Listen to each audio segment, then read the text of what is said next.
নমস্কাৰ, মই ডাক্তৰ বিপুল বৰঠাকুৰ। আজি আপোনালোকৰ সন্মুখলৈ এটা নতুন বিষয়বস্তু লৈ আহিছোঁ। এই বিষয়বস্তুটো হৈছে সংজ্ঞাহৰণ বা এনাস্থেচিয়া। আমি জানো যে বহুত ডাঙৰ ডাঙৰ অপাৰেশ্যন হয়, জটিল অপাৰেশ্যন হয়। আমি বহুত সময়ত কিন্তু চাৰ্জনজনৰ কথাহে জানো। কিন্তু এই চাৰ্জনজনৰ লগত আৰু এজন মানুহৰ ওতঃপ্ৰোত সম্পৰ্ক থাকে, যিজনৰ কাৰণেহে এনেধৰণৰ অস্ত্ৰোপচাৰ বা অপাৰেশ্যনবিলাক সম্ভৱ হৈ উঠে। সেইজন হৈছে এনাস্থেচিষ্ট। কিন্তু সাধাৰণভাৱে আমি যদি চাওঁ, অধিকাংশ সময়ত অপাৰেশ্যন কোনে কৰিলে অমুকৰ কথাহে জানো। কিন্তু তেওঁৰ লগত থকা এনাস্থেচিষ্টৰ কথাটো আমি খুব কমেহে বিচাৰ কৰোঁ, খুব কমেহে আমি জানিবলৈ যত্ন কৰোঁ। কিন্তু সত্য অৰ্থাৎ ক'বলৈ গ'লে সৰুৱেই হওক, ডাঙৰেই হওক, জটিল অপাৰেশ্যনেই হওক, এই সকলোবিলাক সুচাৰুৰূপে সমাধান হ'বৰ কাৰণে এজন সুদক্ষ এনাস্থেচিষ্টৰ অতি প্ৰয়োজন হয়। তেওঁ সহযোগতহে এজন চাৰ্জনে বা এজন চিকিৎসকে এনেধৰণৰ অস্ত্ৰোপচাৰ কৰাটো সম্ভৱ হৈ পৰে। বা যায় কি নহওক, এই এনাস্থেচিয়া বস্তুটোনো কি, এই সংজ্ঞাহৰণনো কি, এই বিষয়ে আমি আজি আলোচনা কৰিব লৈছোঁ। পোনপ্ৰথমতে কওঁ যে আমাৰ সৰু গজাল এটা লাগিলে হওক, পিন এটা লাগিলে হওক, ক'ৰবাত সৰুকৈ কাটিলে হওক, কিমান বিষ হয়। ইমান আমি সৰু সুৰা কাম এটা, সৰু দুখ এটা পাওঁতে কিমান আমি কষ্ট অনুভৱ কৰোঁ। এতিয়া যদি ব্ৰেইনৰ ভিতৰত অপাৰেশ্যন কৰিবলগীয়া হয়, লাও খোলাটো কাটি পেলাই, বা বুকুখন ফালি ভিতৰত হাৰ্টত যদি অপাৰেশ্যন কৰিবলগীয়া হয়, বা পেটটো ফালি তাৰ ভিতৰত যদি অপাৰেশ্যন কৰিবলগীয়া হয়, বা আমাৰ হাড়ডালে ভাঙিলে তাক যদি আমি ফালি আকৌ নেইল বা প্লেট এখনেই ফিক্স কৰিবলগীয়া হয়, ইমানবিলাক কাম কৰিবৰ কাৰণে এজন সজ্ঞান ব্যক্তিয়ে কেতিয়াও পাৰ্মিশ্যন নিদিয়ে আৰু সেইটো সম্ভৱ নহয়। গতিকে নিশ্চিতভাৱে তেওঁ অজ্ঞান অৱস্থাত আনিব লাগিব। এই অজ্ঞান অৱস্থাত অনাৰ প্ৰচেষ্টাটো আদিম কালতো চলিছিলে। অৱশ্যে এইটো কথা ঠিক, সেই সময়ত আজিৰ দিনৰ দৰে আমাৰ যিবিলাক এনাস্থেচিছ ড্ৰাগ আছে, বেহুচ কৰা ঔষধ আছে, বা সংজ্ঞাহৰণ কৰিব পৰা দ্ৰব্যপথ্য আছে, সেইবিলাক তেতিয়া ইমান উপলব্ধ নাছিলে, পোৱাটো সম্ভৱ নাছিলে। তেতিয়াহ'লে তেওঁলোকক কি কৰিছিলে? তেওঁলোকক কৰিবৰ কাৰণে বহু সময়তে আফিং নিচিনা বস্তু খুৱাই দিছিলে। আমি জানো যে আফিং নামৰ বস্তুটোৱে মানুহজনক অকণমান অজ্ঞান অৱস্থাত নিয়ে, সংজ্ঞাহৰণ কৰি দিয়ে। অত্যাধিক কেতিয়াবা মদ্যপান কৰাইছিলে, বা কেতিয়াবা মূৰতে মাৰি পেলাই তেওঁ অজ্ঞান কৰি দিছিলে, বা কেতিয়াবা আসুৰিকভাৱে কৰা হৈছিলে। আসুৰিক মানে কি? বলৱন্ত মানুহে, শক্তিবন্ত মানুহে এটা ধৰি আছে আৰু এজন চিকিৎসকে বা তেওঁৰ চিকিৎসা দিয়া এজনে টানি আছে বা বহুৱাই আছে, জোৰ জুলুমকৈ হ'লেও। এনেধৰণৰ বস্তুবিলাক আমি পুৰণা বস্তুবিলাকত দেখিব পাওঁ, পুৰণা কিতাপতো উল্লেখ কৰিব বুৰঞ্জী পাঠতো আমি দেখিবলৈ পাওঁ। সেইবিলাকৰ যোগেদিয়েও মানুহে চিকিৎসা প্ৰণালীটো আগবঢ়াই গৈছিলে। কিন্তু এই চিকিৎসা প্ৰণালীৰ লাহে লাহে যেতিয়া গোটেই মেডিকেল ছায়েন্সৰ উন্নতি হ'ল, বিভিন্ন ধৰণৰ বস্তুবিলাকৰ আৱিষ্কাৰ হ'ল, তাৰ লগতে এনাস্থেচিছ ড্ৰাগৰো উপলব্ধ হ'ল। আমি জানো যোৱা শতিকা 1846 চন মানতে আচলতে পোনপ্ৰথমতে এনাস্থেচিয়া ড্ৰাগৰ আৰম্ভণি হয়। এইটো ইথাৰ। আজিকালি অৱশ্যে ইথাৰৰ ইমান ব্যৱহাৰ নহয়, কিন্তু ইথাৰৰ আৱিষ্কাৰেই আছিলে এইটো এনাস্থেচিছ ড্ৰাগৰ এটা বাটকটীয়া ৰাস্তা। আৰু 16 অক্টোবৰ দিনটো য'ত পোনপ্ৰথমতে এনেধৰণৰ অজ্ঞান কৰিব পৰা দ্ৰব্য ব্যৱহাৰ কৰা হৈছিলে, আৰু সেই দিনটোক আমি এনাস্থেচিছ ডে হিচাপে আজি গোটেই পৃথিৱীত সেইটো মানে আৰু তেওঁ উদযাপন কৰা দেখা যায়। 16 অক্টোবৰ আছিলে শুভাৰম্ভ দিন।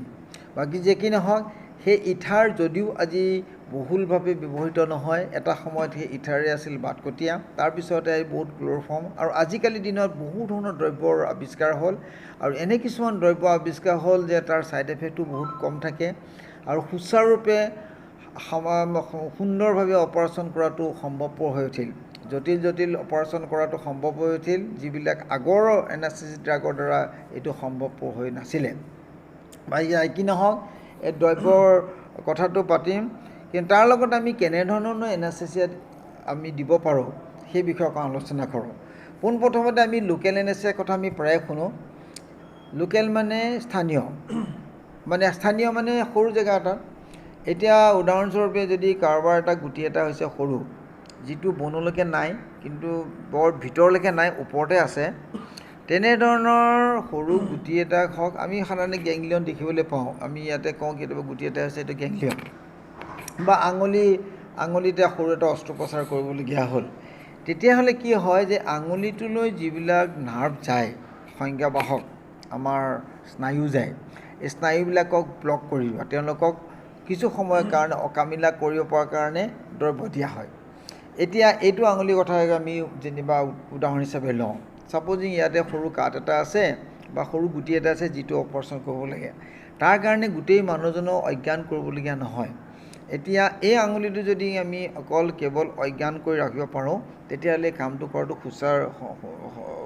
কৰাটো সহজ হয় আৰু মানুহজনক অনাৱশ্যকভাৱে সংজ্ঞা হৰণ কৰিবলগীয়া নহয় এতিয়া ইয়াৰ ভিতৰলৈ আমি সাধাৰণতে দুডাল নাৰ্ভ যোৱা দেখা পাওঁ এইবিলাকক ডিজিটেল নাৰ্ভ বুলি কোৱা হয় ভিতৰত ডাঙৰ নাৰ্ভৰ পৰা এটা ব্ৰাঞ্চ এডাল এফালেদি যায় এডাল এফালেদি যায় এতিয়া দ্ৰব্য দি পেলাই দুডাল নাৰ্ভে যদি কিছু সময়ৰ কাৰণে পেৰালাইচিছ কৰিব দিয়া হয় তেতিয়াহ'লে এই অপাৰেশ্যন কৰাটো হয় কাৰণ কেলৈ পেৰালাইচিছ হৈ পৰাৰ ফলত ইয়াৰ পৰা সংজ্ঞা অহা যোৱাটো আমি জানো যে আমি নাৰ্ভৰ বা এই যিবিলাক আমি স্নায়ুৰ কথা কৈছোঁ স্নায়ুবিলাকৰ কাম কি খবৰ অনা আৰু খনৰ নিয়া এটা কেবুলৰ নিচিনা খবৰ অনা খবৰ নিয়া এতিয়া খবৰবিলাক লৈ যোৱা মানে বিষ দুখ কষ্ট যি হৈ আছে বেমাৰ এইবিলাক আমাৰ খবৰবিলাক ব্ৰেইনলৈ লৈ যায় আৰু ব্ৰেইনে সেইমতে তাৰ কামটো কৰিবলৈ নিৰ্দেশনা দিয়ে এতিয়া এনে কাৰণৰ কাম কৰিবৰ কাৰণে যদি আমি ৰাস্তাটোকে ব্লক কৰি দিয়া যায় তেতিয়াহ'লে এই খবৰটো ব্ৰেইনলৈ গৈ নাপায় আৰু মানুহজনে বিষো অনুভৱ নকৰে এনেধৰণৰ কোৱা হয় লোকেল এনেস্থেচিয়া গতিকে লোকেল এনেস্থেচিয়া হ'ল আমি সাধাৰণতে 2% জাইলোকেন বুলি কওঁ এইটো এটা দ্ৰব্য সাধাৰণতে ইউজ কৰা হয় কেতিয়াবা অকণমান দীঘলীয়া কৰিবৰ কাৰণে তাৰ এডিডিন নামৰ এটা দ্ৰব্য সংযোজন কৰা হয় তাৰ ফলত কি হয় তেওঁ কৰিব পৰা সময়টো আৰু অলপ বেছিকৈ দীঘলীয়া কৰিব পৰা যায় সেইটো এডিডিন যদি সংযোজন কৰা হয় এনেই সাধাৰণতে বহু সময়ত সৰু অপাৰেশ্যন কৰিবৰ কাৰণে 2% প্লেইন জাইলোকেন বুলি কোৱা হয় সেইটোক আমি লিগনোকেন আমি সাধাৰণতে ইউজ কৰোঁ এইটো হ'ল স্থানীয় বা লোকেল ইয়াৰ পিছত আহিলে ৰিজনেল এনেস্থেচিয়া বা এটা আংশিক এতিয়া ৰিজনেল এনেস্থেচিয়াবিলাকৰ কথা কওঁতে আমি সাধাৰণতে শুনিবলৈ পাওঁ যে মানুহজনক তলৰ অংশ বোলে বেহুচ কৰিলে ওপৰ অংশ ঠিকে থাকিল মানুহজন সজ্ঞান হৈ আছে তেওঁ জ্ঞান বুদ্ধি শুনি আছে তেওঁ দেখিছেও তেওঁ নিজৰ জ্ঞান বুদ্ধি আছে উশাহ নিশাহ নিজে লৈ আছে কিন্তু তেওঁ ভৰিকেইটা অকামিলা হৈ গ'ল ভৰিকেইটা অকামিলা হৈ গ'লে আমি তাকে স্পাইনেল এনেস্থেচিয়া বুলি কওঁ আমি এই কামটো কেনেকৈ কৰা হয় যে দেখা যায় আমি জানো যে আমাৰ এইটো হ'ল মেৰুদণ্ডৰ ভিতৰতে স্নায়ু যিটো ৰজ্জু জেগা আমি স্পাইনেল কৰ্ড বুলি কওঁ তাতে কেইবাটাও লেয়াৰ থাকে মেনিনজেছ বুলি কোৱা হয় কভাৰ থাকে আৰু এই কভাৰবিলাকৰ ভিতৰতে তাৰমানে পানী থাকে তাক আমি চেৰিব্ৰোস্পাইনেল ফ্লুইড কওঁ CSF বুলি কোৱা হয় তাৰমানে পানীত উপঙি থাকে আচলতে এইটো হ'ল মেৰুদণ্ড এইবিলাক আমাৰ একোটা কশেৰুকা সেইবিলাকে মিলি মেৰুদণ্ডটো সৃষ্টি কৰিলে তাৰ ভিতৰতে আমাৰ যিডাল ভিতৰৰ ফুটা থাকে ফুটাটোৰ মাজেদি আমাৰ স্নায়ুৰ ৰজ্জু যাক আমি স্পাইনেল কৰ্ড বুলি কওঁ আহিছে আৰু এইবিলাক হ'ল একোটা নাৰ্ভ ৰুট এইবিলাক ওলাই আহিছে এইবিলাকেই গৈ হাতলৈ বা ভৰিলে বা বিভিন্ন অংগবিলাকলৈ যায় আমি সেইবিলাকক পেৰিফেৰেল নাৰ্ভ বা স্নায়ু বুলি ক'লোঁ আৰু এইটো সাধাৰণতে প্ৰথম অৱস্থাত ৰুট বুলি কোৱা হয় ৰুটেই মিলিজুলি গৈ পেলাই পিছলৈ স্নায়ু এডাল হয় আৰু সেইবিলাক হাততে হওক ভৰিতে হওক বা দেহৰ বিভিন্ন অংগলৈকে আমি যোৱা দেখা পাওঁ এতিয়া আমি যিটো স্পাইনেল এনেস্থেচিয়া বা ৰিজনেল এনেস্থেচিয়া কথা কৈছোঁ যে প্ৰথমতে ক'লোঁ স্থানীয় এতিয়া ৰিজন মানে আংশিক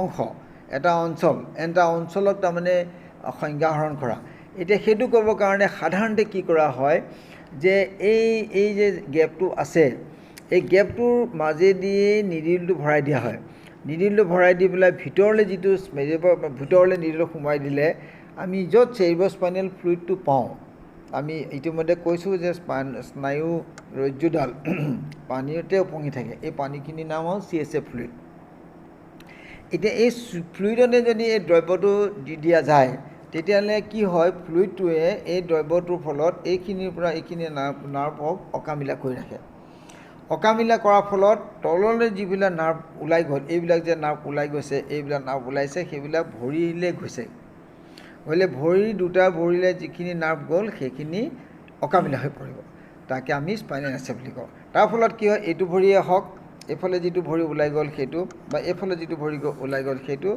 দুটা ভৰিকে আমি অকামিলা কৰি দিব পাৰোঁ আৰু সেইটোকে কোৱা হয় ৰিজনেল এনাস্থেচিয়া। এই ৰিজনেল এনাস্থেচিয়াটো অকল ভৰিতে নহয়, হাততো কৰিব পাৰে। আমাৰ হাতত আমাৰ ইয়াত স্নায়ু থাকে, আমাৰ এইখিনিৰ পৰা ওলোৱা স্নায়ুবিলাকক ব্ৰেকিয়েল প্লেক্সাছ বুলি কোৱা হয়। ব্ৰেকিয়েল প্লেক্সাছ মানে কি? এটা সমষ্টি, নাৰ্ভৰ সমষ্টি। এই নাৰ্ভৰ সমষ্টি এটা আছে আৰু তাৰ পৰা সাধাৰণতে আমাৰ হাতলৈ তিনিডাল নাৰ্ভ আহে। আমাৰ এটা ৰেডিয়েল নাৰ্ভ বুলি কওঁ, এইফালে থাকে। আমাৰ এটা মিডিয়ান নাৰ্ভ বুলি কওঁ, এটা আলনা নাৰ্ভ বুলি কওঁ। তিনিডাল নাৰ্ভ সাধাৰণতে আপাৰ লিম্ব মানে এইটো হাতলৈ আহে। কিন্তু অহাৰ আৰম্ভণিটো পোনপ্ৰথমতে সিহঁতে ব্ৰেকিয়েল প্লেক্সাছ বুলি এটা আছে, যিখিনি সমষ্টি হৈ থাকে, তাৰ ফালৰ পৰা লাহে লাহে ওলাই আহে। এতিয়া এই সমষ্টিটি য'ত আছে তাত এটা কভাৰ থাকে, আৱৰণ থাকে। সেই আৱৰণটোৰ ভিতৰত যদি দ্ৰব্য, এনেধৰণৰ দ্ৰব্যটো তাত দি দিয়া যায়, আমি ইয়াতো সাধাৰণতে যিটো 2% জাইলেকন কওঁ, ইয়াত যেনিবা হেভিটো দিয়া হয় 5% জাইলেকন। আৰু তেনেধৰণৰ দ্ৰব্যটা যদি আমি ইয়াতো যদি দিওঁ, তেতিয়াহ'লে এই গোটেই নাৰ্ভবিলাক অকামিলা হৈ থাকিব কিছু সময়ৰ কাৰণে। ঠিক যেনেকৈ আমি এতিয়া অঞ্চল বিশেষে আমি ইয়াক পেৰালাইচিছ কৰিব পাৰিলোঁ, দুটা ভৰিলৈকে আমি অকামিলা কৰি ৰাখিব পাৰিলোঁ স্পাইনেলাইচিছৰ সহায়ত। ঠিক তেনেকৈ গোটেই অঞ্চলটোকে অকামিলা কৰি ৰাখিব পৰা যায়। আৰু তেতিয়াহ'লে এই হাতটোৱে অকামিলা হৈ গ'ল, তেতিয়া এই হাতৰ এইখিনি অঞ্চলতে হওক, ইয়াতে হওক, যিকোনো ধৰণৰ অপাৰেশ্যন কৰাটো সম্ভৱ হৈ পৰে। মানুহজনে সংজ্ঞা নাপায় আৰু তেওঁলোকে গমগতি নাপায়। এনেধৰণৰ কথাবিলাক আকৌ আজিকালি নাৰ্ভতো কৰিব পাৰে। এতিয়া ভৰিলৈ যোৱা নাৰ্ভডালকে ব্লক কৰি দিয়া হয়। আজিকালি যিহেতু বহুতখিনি উন্নতি হৈছে, এই নাৰ্ভডাল অৱশ্যে ঠিক আছে, এইডাল মানে আমাৰ ইয়াতে এডাল নাৰ্ভ পোৱা যায় বা ইয়াতে ৰেডিয়েল নাৰ্ভ পোৱা যায়। কেতিয়াবা প্ৰয়োজন সাপেক্ষে যিডাল নাৰ্ভে যিখিনি অঞ্চলক দিছে, যদি তাতে অপাৰেশ্যন কৰিবলগীয়া হয়, তেতিয়াহ'লে কেৱল নাৰ্ভডালকে ব্লক কৰি দিব পৰা যায়। কেনেকৈ পাৰি? আমি ইয়াতে এইখিনিত আমি গোটেই প্লেক্সাছটো ব্লক কৰিছোঁ, তাৰ সলনি কেতিয়াবা ছিংগুল নাৰ্ভকে ব্লক কৰিব পাৰি। আমাৰ সাধাৰণতে এই কামটো তলৰ ভৰিত, আমি পিছফালে আমাৰ এডাল নাৰ্ভ থাকে, এটা চাইটিক নাৰ্ভ বুলি কোৱা হয়। আৰু ফ্ৰণ্টৰ ফালে, সন্মুখৰ ফালে এডাল নাৰ্ভ থাকে, তাক ফিমেল নাৰ্ভ বুলি কোৱা হয়। বা যি হওক, প্ৰয়োজন সাপেক্ষে আমি এই দুডাল নাৰ্ভকো তাতে ডেলিভাৰী ঔষধ দ্ৰব্য দি পেলাই তেওঁলোকক সংজ্ঞা হৰণ কৰি ল'ব পাৰে, ব্লক কৰি দিব পৰা যায়। আৰু এই নাৰ্ভবিলাকক জানিবৰ কাৰণে আমাৰ দুটা সহায়ত কৰা হয়। সাধাৰণতে ইলেক্ট্ৰষ্টিমুলেটৰ এটা থাকে, তাৰ সহায়ত নাৰ্ভটো লোকেলাইজ কৰিব পাৰি। কাৰণ এই নাৰ্ভবিলাকো গোটেই মাংসপেশীৰ মাজত আবদ্ধ হৈ থাকে, আৰু এই নাৰ্ভডালৰ সঠিক জেগাত যদি দ্ৰব্যটো দিয়া যায়, তেতিয়া ঔষধে কাম নকৰিব। গতিকে সঠিক জেগাত দ্ৰব্য দিবৰ কাৰণে কেতিয়াবা নাৰ্ভডাল বিচাৰি উলিয়াব লাগিব। বিচাৰি উলিয়াবৰ কাৰণে আমাৰ দুটা পদ্ধতি থাকে। আমাৰ আজিকালি কিছুমান ইলেক্ট্ৰৰ দ্বাৰা এইটো আমি উলিয়াই ল'ব পাৰোঁ, অথবা আজিকালি আল্ট্ৰাচাউণ্ডত যেনেকৈ আমি গোটেই মাংসপেশীবিলাক চাব পাৰোঁ, বিভিন্ন ধৰণৰ নাৰ্ভ আৰ্টাৰীবিলাকো চাব পাৰোঁ, ঠিক তেনেকৈ আমি আল্ট্ৰাচাউণ্ডৰ সহায়ত আমি সেই নাৰ্ভডাল লোকেলাইজ কৰিব পাৰোঁ যে এই নাৰ্ভডাল এইখিনি জেগাত আছে। আৰু সেই আল্ট্ৰাচাউণ্ডে যিখিনি জেগা দেখাই দিব আৰু তাতে যদি ঔষধখিনি দিয়া যায়, তেতিয়া সেই নাৰ্ভডালক অকামিলা কৰি ৰাখিব পৰা যায় কিছু সময়ৰ কাৰণে। তাৰমানে সেই নাৰ্ভডাল পেৰালাইচিছ হৈ গ'ল। এনেধৰণৰ কথাবিলাক আজিকালি সম্ভৱ হৈছে, যিহেতু এনেধৰণৰ আল্ট্ৰাচাউণ্ডৰ মেচিনো আহি পৰিছে, যিটো সহজে লৈ ফুৰাব পাৰি আৰু ভালকৈ দেখুৱাব পাৰে।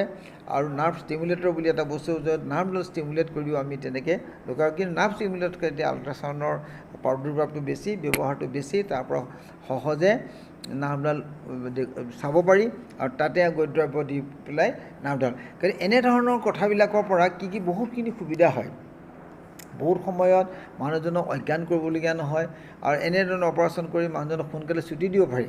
কেতিয়াবা ডে কেয়াৰ চাৰ্জাৰী বুলি কয়। আজিকালি যিবিলাক কনচেপ্ট আহিছে, আজিকালি আগৰ দিনৰ নিচিনাকৈ দীঘলীয়াকৈ মানুহক অপাৰেশ্যন কৰি পেলাই বহুত দিন ধৰি হস্পিটেলত থকা কথাটো লাহে লাহে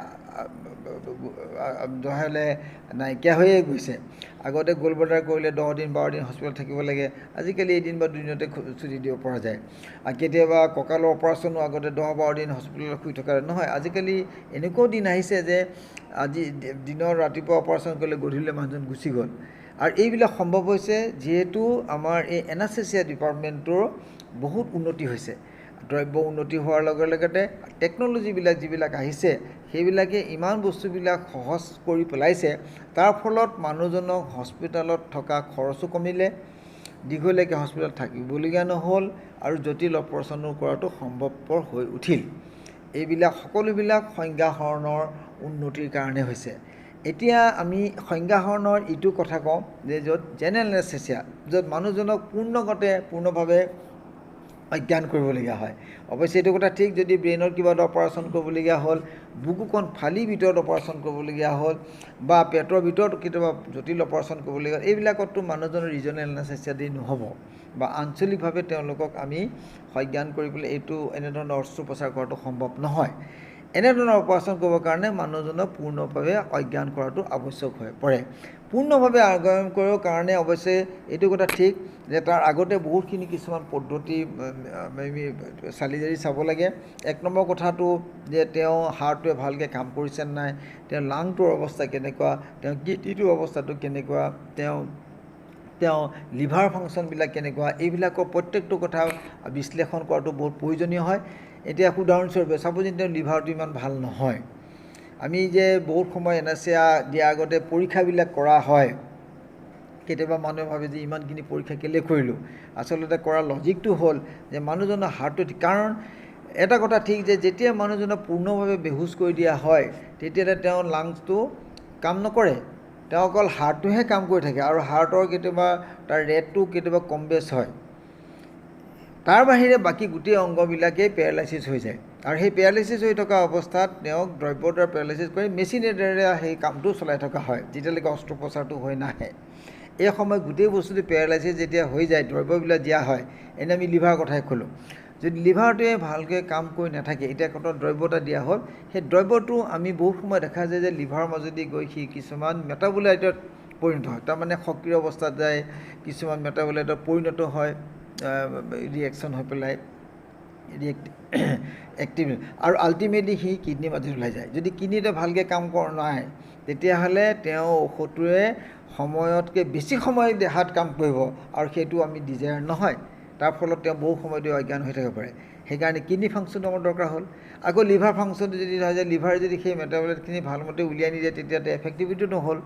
আকৌ 2 নম্বৰ কথা, যদি লিভাৰটোৱে ভালকৈ কাম নকৰে, কেতিয়াবা সেই দ্ৰব্যবিলাক বহু সময় ধৰি একে অৱস্থাত থাকিলে, এনেধৰণৰ কথাবিলাকৰ কাৰণে তেওঁ গোটেই বস্তুটো প্ৰথমতে চালি জাৰি চোৱাটো বেছি দৰকাৰ হৈ পৰে। ইয়াৰ উপৰিও তেওঁ নোখোৱাকৈ ৰখাটো দৰকাৰ, আমি 4 বা 6 ঘণ্টা কাল নোখোৱাকৈ ৰখাটো বাঞ্ছনীয়, যাতে তেওঁ অপাৰেশ্যন কৰি থকা অৱস্থাত তেওঁ মানে বমি নকৰে। তাৰ উদ্দেশ্যটো কি যে কিবা আমি জানো যে শ্বাস প্ৰশ্বাস নলী আৰু খাদ্য নলী অকণ ওচৰা ওচৰিকৈ থাকে। এতিয়া কিবা কাৰণত যদি মানুহজনে বমি কৰে, বমি কৰাৰ ফলত যদি তেওঁ বস্তুটো সেই শ্বাস প্ৰশ্বাস নলী সোমাই যায় তেতিয়াহ'লে বহুত ডাঙৰ ঘটনা ঘটিব, এস্পিৰেশ্যন নিউমনিয়া বুলি কোৱা হয়। তাৰ ফলত উশাহ নিশাহও তেওঁ ব্যাঘাত জন্মিব পাৰে, সমস্যা বৃদ্ধি হ'ব পাৰে। গতিকে তেওঁ নোখোৱাকৈ ৰখাটো বাঞ্ছনীয়। ইয়াৰ উপৰিও এনাস্থেচিয়াৰ কাৰণে মানুহজনক ভালদৰে পৰীক্ষা নিৰীক্ষা কৰাৰ উপৰি প্ৰি এনাস্থেটিক চেকআপ বুলি কোৱা হয়, যাৰ কাৰণে মানুহজনক আগতীয়াকৈ পৰীক্ষা নিৰীক্ষা কৰা। অৱশ্যে সকলো ধৰণৰ এনাস্থেচিয়াৰ কাৰণেই এইটো কৰা হয়, কিন্তু জেনেৰেল এনাস্থেচিয়াৰ কাৰণে তাৰ গুৰুত্বটো বেছি ৰিজনেল এনাস্থেচিয়াতকৈ। আৰু জেনেৰেল এনাস্থেচিয়াৰ কাৰণে যিটো নিয়ম পালন কৰা হয়, অৱশ্যে ৰিজনেল এনাস্থেচিয়াৰ কাৰণে কথাটো একেটা পালন কৰা হয়, কাৰণ কেতিয়াবা ৰিজনেল এনাস্থেচিয়া যদি কাম নকৰে তেতিয়াহ'লে মানুহজনক আকৌ জেনেৰেল এনাস্থেচিয়াত কনভাৰ্ট কৰিবলগীয়া হয়। তেনে অৱস্থাত যদি মানুহজন আগতে ঠিক কৰি লোৱা নহয় তেতিয়াহ'লে এইটো সম্ভৱ হৈ নুঠে, কেতিয়াবা এনেধৰণৰ কথা আহে। সেইকাৰণে আমি যিকোনো এনাস্থেচিয়াৰ কাৰণে মানুহজনক আগতে পৰীক্ষা নিৰীক্ষা কৰি তেওঁ সুস্থতা, তেওঁৰ অংগ প্ৰত্যংগবিলাকে কেনেধৰণে কাম কৰিছে এই বিষয়ে আমি তন্নতন্নকৈ জানি লোৱাটো আৱশ্যক। বাৰু যি কি নহওক, এতিয়া জেনেৰেল এনাস্থেচিয়াৰ কথা ক'বলৈ যাওঁতে আজিকালি আহিছে যে তেওঁ মানুহজনক পূৰ্ণগতে অজ্ঞান কৰা হয়, আৰু এই অজ্ঞান কৰি থকা অৱস্থাত তেওঁক হাওঁফাওঁ কাম নকৰা হয়, আৰু সেই সময়ত মেচিনৰ দ্বাৰা আমি অক্সিজেন দিয়া আৰু সেই অক্সিজেনেশ্যন হৈ পেলাই তেওঁ গোটেই প্ৰণালীটো চলাই ৰখা, এই কথাটো সেই সময়ত তেওঁক কৰা হয়। আৰু তেওঁৰ এইধৰণে মানুহজনক পূৰা অজ্ঞান, অৱশ্যে সেই অজ্ঞান কৰিব যাওঁতে কিছুমান ষ্টেজ থাকে, ষ্টেজ 1, ষ্টেজ 2, ষ্টেজ 3, ষ্টেজ 4 এইটো আছে। আমি সাধাৰণতে ষ্টেজ 3 সাধাৰণতে অপাৰেশ্যনবিলাক সম্ভৱ হয়। ষ্টেজ 1 এনালজেচিয়া বুলি কোৱা হয়। ষ্টেজ 2 মানুহজন বেছি ৰিয়েক্টিভ হয়, মানে বেছি স্পাজম নিচিনা যায়, তেওঁ ৰিয়েকশ্যন কৰে, ডিছকাৰ্ড কৰিব বিচাৰে ইত্যাদি সমস্যা আছে, সেইটো ষ্টেজ। আৰু 3 নম্বৰ ষ্টেজত যিটো হয়, যিটো সময়তে সাধাৰণতে চাৰ্জিকেল প্লেন বুলি কোৱা হয়, সেই সময়তে অপাৰেশ্যন। ষ্টেজ 4 মানে কি হয়, পেৰালাইচিছটো বেছিকৈ হোৱাটো বুজায়। যি হওক, আমাৰ অধিকাংশ সময় ষ্টেজ 3 অপাৰেশ্যন কৰা হয়। আগৰ অৱশ্যে ষ্টেজবিলাক তেনেধৰণৰ আছিলে, আৰু এই অৱস্থাটো নিবৰ কাৰণে কিছুমান এনাস্থেচিক ড্ৰাগৰ ব্যৱস্থা, কিছুমান গেছ আছে। আমি জানো যে লাফিং গেছ বুলি কোৱা হয় নাইট্ৰাছ অক্সাইডৰ, আৰু অক্সিজেনৰ সংমিশ্ৰণ কৰি পেলাই দিয়া এতিয়াও অৱশ্যে এইটো ব্যৱহাৰ হয়। ইয়াতকৈ অৱশ্যে নতুন নতুন ঔষধ বহুতখিনি আহিছে আজিকালি, হেলথেন হয়, আইচোফ্লুৰ হ'ল, বহুত ধৰণৰ ঔষধ আহিছে। আৰু ইয়াৰ উপৰিও কিছুমান দ্ৰব্য ব্যৱহাৰ কৰা হয়। আজিকালি আগতে থাইপেনল ছডিয়াম বুলি ব্যৱহাৰ কৰিছিলে, আজিকালি আজিকালি অন্যান্য নতুন নতুন দ্ৰব্য কিছুমান আহিছে। গতিকে সেইবিলাকৰ দ্বাৰা তেওঁলোকৰ দুই ধৰণে, এটা গেছৰ সহায়ত, নতুবা পেৰেণ্টেল থেৰাপি মানে বেজীৰ সহায়ত এই দ্ৰব্যবিলাকেৰে মানুহজনক অজ্ঞান কৰি অজ্ঞান অৱস্থাত তেওঁ মুখেৰে পাইপ ভৰাই মানে এণ্ড'থেলিয়েল টিউব যাক কোৱা হয়, যেনে শ্বাস প্ৰশ্বাসৰ নলীত আমি এডাল টিউব ভৰাই দিয়া যায়। সেই টিউবডালৰ লগত আমি এটা মেচিনৰ সংযোজন কৰা হয়, যোন মেচিনৰ সহায়ত তেওঁ অক্সিজেন ছাপ্লাই দিয়া হয়।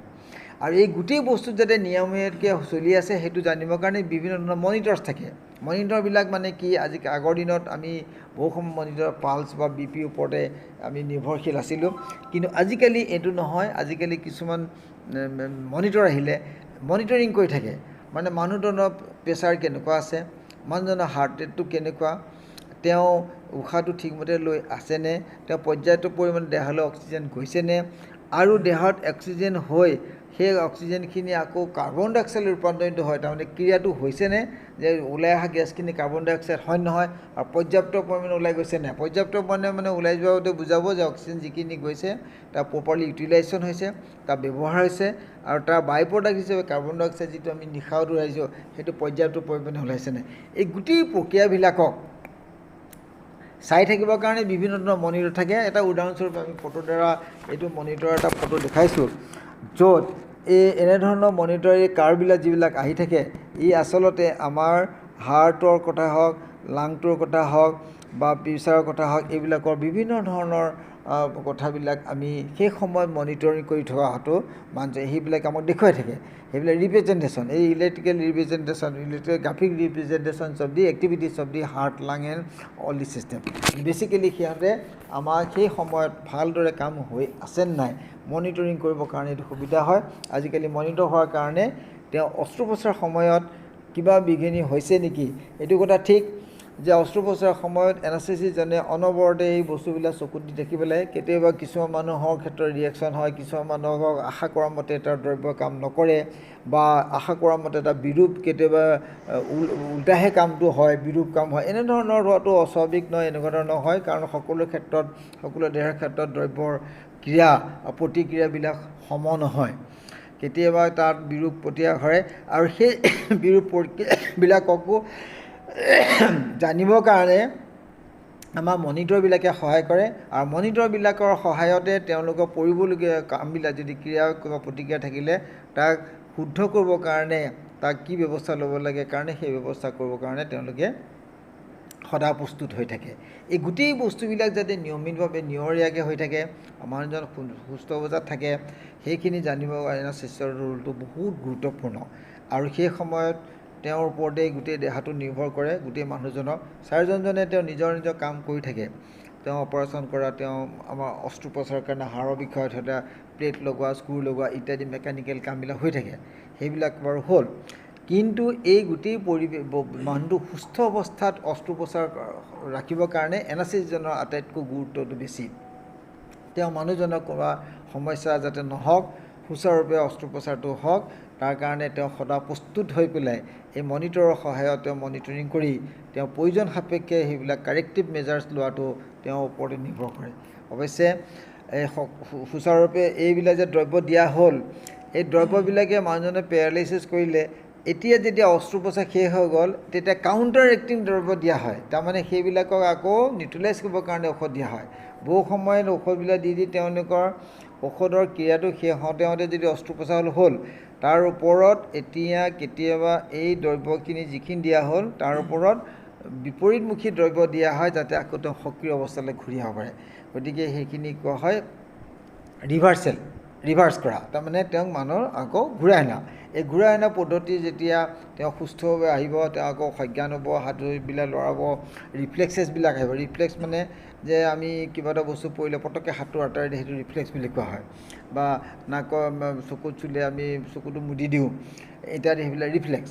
এই ৰিফ্লেক্সবিলাক যেতিয়া ঘূৰি অহা হ'ব, যে কাঢ়িব, হাঁচি মাৰিব কাঢ়িব পাৰিব তেতিয়াকৈ বুজা যাব যে তেওঁ আকৌ সজ্ঞান অৱস্থাত আহিছে তেওঁ নিজে নিজে কাম তেতিয়াহ'লে তেওঁ যিটো পাইপটো আছিলে পাইপটো খুলি হয় তাক ৰিভাৰ্চেল বুলি কোৱা হয় তেওঁ আগৰ অৱস্থালৈ আহে গতিকে এই আগৰ অৱস্থাত লোৱা অহালৈকে তেওঁ গোটেই বস্তুখিনি মনিটৰিং কৰি চোৱাটো এনাস্থেচিয়াৰ ওপৰত বহুত গুৰুত্ব অৱশ্যে এইটো কথা ঠিক যে এনাস্থেচিয়া ঔষধবিলাকৰ কেতিয়াবা ইয়াতো বহুত দেৰিলৈকে থাকে অস্ত্ৰোপচাৰৰ পিছতো তেওঁলোকৰ কামটো শেষ হৈ নাযায় কেতিয়াবা প্ৰয়োজন সাপেক্ষে কিছুমান মানুহক ICUত ৰাখিবলগীয়া হয় অস্ত্ৰোপচাৰৰ পিছত মনিটৰিংটো ভাল হ'বৰ কাৰণে যাতে পিছৰখিনি পৰ্যায় স্মুথলি ভালে ভালে যাওক কেতিয়াবা তেওঁলোকক আকৌ ৱাৰ্ডত দিয়া হয় কিন্তু হ'লেও সেই প্ৰথম কিছু সময় আচলতে সেই মানুহজন এনাস্থেচিয়ানৰ আণ্ডাৰতে থাকে তেওঁৰ ওপৰতহে নিৰ্দেশনা মতে দ্ৰব্য পথ্য দিবলগীয়া হয় গতিকে আজি আমি আলোচনাৰ দ্বাৰা এটা সংজ্ঞাহৰণৰ ওপৰত সম্যক ধাৰণা দিবলৈ প্ৰচেষ্টা কৰা হৈছিলে